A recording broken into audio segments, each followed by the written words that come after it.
বাংলাদেশের সংবিধান 17 বার পরিবর্তন হয়েছে। বাংলাদেশের সংবিধান 17 বার যারা পরিবর্তন করেছে তারা কিন্তু বারবার ক্ষমতা এসেছে। কেউ 5 বার দুর্নীতির চ্যাম্পিয়ন হয়েছে, কেউ অনেকবার 28,000 লক্ষ কোটি টাকা পাচার করে। তারা যে পত্রিকা বাইর করে সেই পত্রিকা নিউজ করে, তারা যে টেলিভিশন বাইর করে যে টেলিভিশন তাদের হাত দিয়ে অনুমোদন হয় সেই টেলিভিশন বলে। ঠিক না ঠিক বলে? এই ধরনের একটি সমাজ রাষ্ট্র এভাবে কি চলতে পারে বলেন? একটি সমাজ রাষ্ট্র এভাবে চলতে পারে? এই রাষ্ট্রকে রিফর্ম করতে হবে। একজন মানুষ অসুস্থ হয়ে যাওয়ার পরে তাকে এক্সরে করা হয়, ডায়াগনোসিস করা হয়, এমআরআই করা হয়, সব কিছু করার পরে বোঝা যায় এই লোক অসুস্থ। তারপরে বোর্ড বসিয়ে অভিজ্ঞতার আলোকে তাকে ট্রিটমেন্ট করা হয়। ঠিক না ঠিক? আমাদের রাষ্ট্র তো পৌঁছে গিয়েছে, রাষ্ট্র বিকলঙ্গ, রাষ্ট্র ব্যর্থ। এখন রাষ্ট্রকে কি করতে হবে? রাষ্ট্রকে এমআরআই করতে হবে। রাষ্ট্র সমস্যা যা আছে এই বিষয়গুলো আপনারা আমরা যত কথাই বলি 17 বার পরিবর্তন, এই সংবিধান বিদ্যমান রেখে 17 বার নয় 17 লক্ষ বার পরিবর্তন করলো মানুষের ভাগ্যের পরিবর্তন হবে না। কারণ এই সংবিধান মানুষের তৈরি সংবিধান, এই সংবিধান মানুষের তৈরি। যিনি মানুষ সৃষ্টি করেছেন তার আইন বাদ দিয়ে মানুষের সমস্যার সমাধান করবে, এটা কখনো সম্ভব না।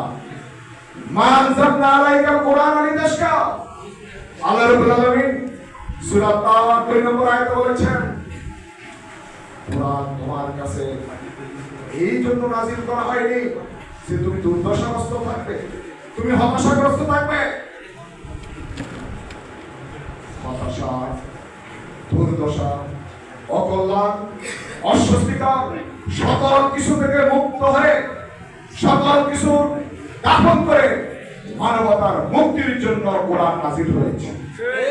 কিন্তু দুঃখজনক হলো সত্য, আমরা এই কোরআনকে হেদায়েতের গ্রন্থ হিসেবে আবার সকল সমস্যার সমাধান হিসেবে এই কোরআন থেকে আমরা কোনো কিছু গ্রহণ করছি না।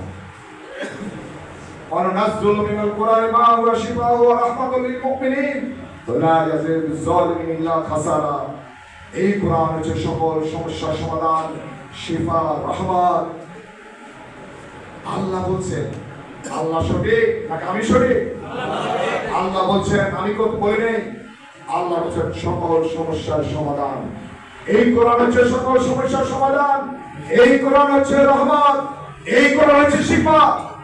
যে কোরআনের সংস্পর্শ আসলে একজন অপবিত্র মানুষ পবিত্র হয় না, সকল মানুষের উপর সম্মান হয়ে যায়।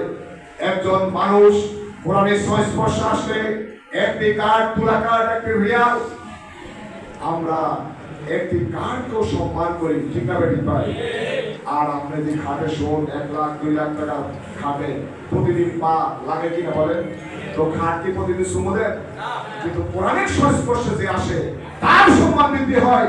আর এই কোরআনকে আমরা সমাজে প্রতিষ্ঠার জন্য চিন্তা করছি না, ব্যক্তি জীবনে প্রতিষ্ঠার জন্য চিন্তা করছি না, নিজের ভাগ্যের পরিবর্তনের জন্য চিন্তা করছি না, কোরআন দিয়ে মানবতার মুক্তির গ্যারান্টি নিশ্চিত হবে আমরা চিন্তা করছি না। কোরআনকে আমরা সুমো দিচ্ছি, কোরআনকে গিলাফে রাখছি, কোরআনকে আমরা মসজিদের তাকে রাখছি। কোরআন দিয়ে ভাগ্যের পরিবর্তনের জন্য, সমাজ পরিবর্তনের জন্য, মানুষকে অন্ধকার থেকে বের করে নিয়ে আসার জন্য আমরা চিন্তা করছি না। ঠিক না বেটি? অথচ আল্লাহ রাব্বুল আলামিন কি বলছেন জানেন? সূরা ইব্রাহিমের 1 নম্বর আয়াতে, কিতাবুন আনজালনাহু ইলাইকা লিতুখরিজান নাস মিনাজ যুলুমাতি ইলান নূর। এই কোরআন তোমার জন্য নাযিল করা হয়েছে তুমি মানুষকে অন্ধকার থেকে আলোর দিকে নিয়ে আসবে। আপনাকে আমাকে কোরআন আলো দেখায়, অশান্ত পৃথিবীকে শান্ত হওয়ার জন্য আহ্বান করে। কোরআন এমন একটি জানালা, সেদিকে তাকাবেন একদিকে জান্নাত, একদিকে জাহান্নাম, একদিকে মুক্তির পথ। এই মুক্তি নিশ্চিত করতে হলে মানবতার গ্যারান্টি কোরআন, মনুষ্যত্বের বিকাশের গ্যারান্টি কোরআন। আজকে হতাশাগ্রস্ত জাতিকে উদ্ধার করতে হলে সকল প্রকার মত পথ সকল কিছু পিছনে ফেলে নতুন বাংলাদেশ নতুন রাজনীতি আবিষ্কার করতে হলে, নিশ্চিত করতে হলে, গন্তব্যে যেতে হলে come back to Quran and follow the Sunnah. If you say the word, first time you write the truth, first time you tell, আপনাকে পরিবর্তন করেন, দৃষ্টিভঙ্গি পরিবর্তন করেন, আপনি পরিবর্তন হবেন, সমাজ পরিবর্তন হবে, জাতি পরিবর্তন হবে, রাষ্ট্র পরিবর্তন হবে ইনশাআল্লাহ। আমরা বঞ্চিত ছিলাম, অধিকার হারা ছিলাম, লাঞ্ছিত ছিলাম, একটি মাত্র কারণ আমরা কোরআনকে বলে গেছি, রাসূলুল্লাহ সাল্লাল্লাহু আলাইহি ওয়াসাল্লাম আদর্শকে অনুসরণ করেছি। আজকে যদি আমরা রাসূলুল্লাহ সাল্লাল্লাহু আলাইহি ওয়াসাল্লাম আদর্শকে যদি ধারণ করি, কোরআনের আদর্শকে যদি গ্রহণ করি, কোরআনের আদর্শ প্রতিষ্ঠার জন্য জীবন মরণ সংগ্রামে অবতীর্ণ হয়, তাহলে এই ঢাকা পাঁচ নয় সারা বাংলাদেশের ভাগ্যের পরিবর্তন হবে ইনশাআল্লাহ। আল কোরআনের আলো ঘরে ঘরে জালো, ঘরে ঘরে জালো, আল কোরআনের আলো। সময় তো ভাইরা, আমি লম্বা কথা বলবো না, তাই এই বাংলাদেশকে ঢাকা পাঁচকে মানবিক ঢাকা হিসাবে ঢাকা পাঁচকে নিয়মতান্ত্রিক গণতান্ত্রিক সুশাসন নিশ্চিত করতে হলে ইফতিজি, কিশোর গ্যাং, মাদক, সন্ত্রাস, খুন, ডাকাতি, রাহাজানি সব কিছুকে গলাটিকে হত্যা করতে হলে যিনি জীবনকে এক সেকেন্ডের জন্য জীবনের মায়া করেন না এমন নেতৃত্ব এখানে প্রতিষ্ঠা করতে হবে। আমি 18 সালে ছিলাম এখানে, 16 সালে ছিলাম এখানে, আমরা কথা বলবো না।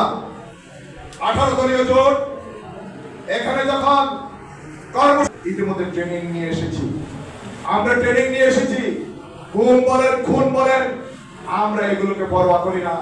কেউ রক্ত আপনার চোখ রাঙাবেন, কথা বলবেন, হুমকি দিবেন, ধমকি দিবেন, আমরা এগুলো কখনো দিতে কখনো প্রক্ষেপ করি নাই। আমরা সম্ভব যুদ্ধে আমরা যুদ্ধ করেছি ঢাকা শহরে 16-17 বছরে এমন কোন আন্দোলন সংগ্রাম নেই যেখানে প্রথম সারিতে আমরা ছিলাম না। আমি কি বুঝতে পারছি? আপনারা আন্দোলন সংগ্রামে বোঝেন সময় তো ভাই না। আমরা এখানে পরিবর্তন করতে চাই, আলো আনতে চাই, অন্ধকার দূর করতে চাই। এই অন্ধকার দূর করতে হলে এমন নেতৃত্ব আপনাকে বাছাই করতে হবে যাদের বিরুদ্ধে খুনের কোনো মামলা নেই, যাদের বিরুদ্ধে মাদকের কোনো মামলা নেই, যাদের বিরুদ্ধে সাদাবাজির কোনো মামলা নেই, সাদাবাজির কোনো অভিযোগ নেই, শিক্ষিত, মানবিক এবং ত্যাগী সৎ যোগ্য নেতৃত্বকে, যারা আল্লাহকে ভয় করে, যারা আখিরাতে ভয় করে, যারা দুনিয়ার প্রতিটি সময়কে যখন সে ব্যয় করে এটা আল্লাহ রাব্বুল আলামিন কবুল হচ্ছে কিনা এই চিন্তাকে ধারণ করে যারা তাদের লাইফ লিড করে, এই ধরনের নেতৃত্বকে আমরা যদি বাছাই করতে পারি তাহলে আমরা এই ঢাকা পাঁচকে আমরা যাত্রাবাড়ি অঞ্চলকে আমরা পরিবর্তন করতে পারবো। আপনারা কি পরিবর্তন করতে চান? আপনারা কি পরিবর্তন করতে চান? এই পরিবর্তনের কাণ্ডারি যদি হতে হয়, আমি একটি সূত্র বলে শেষ করবো প্রিয় ভাইরা।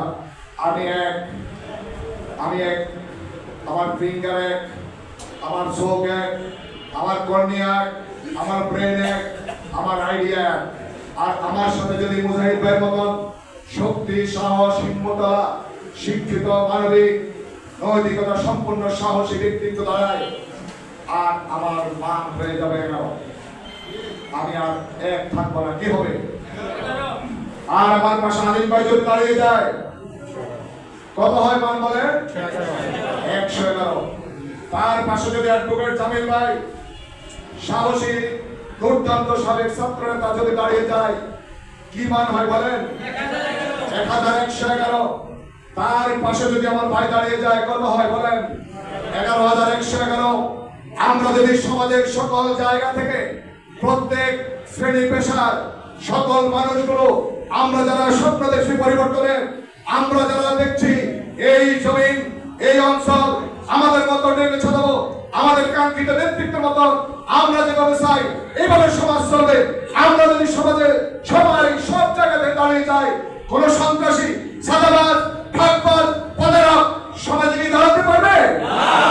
আমরা এই ধরনের সকল জায়গাতে দাঁড়িয়ে যেতে চাই, এমন একটা হিউম্যান সেল তৈরি করতে চাই, এমন এক মানব দল তৈরি করতে চাই যে দল থেকে কেউ কোন অবস্থায় আমাদের এই সমাজের ক্ষতি করতে পারবে না।